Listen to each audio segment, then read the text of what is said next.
Are you prepared if you have to make a forced landing?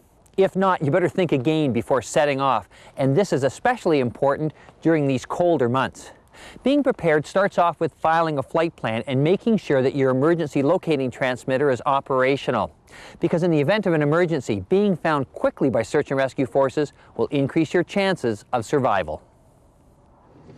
Being prepared also means making sure that you're dressed for the conditions that prevail on the ground, en route, and at the destination. Street clothes may be adequate for on board, but remember, it can be cold out there when stranded. Lack of suitable clothing can take its toll in the race against time, especially in rain or snow.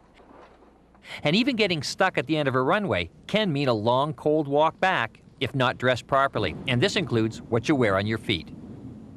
An essential part of a safe flight is having an emergency kit on board.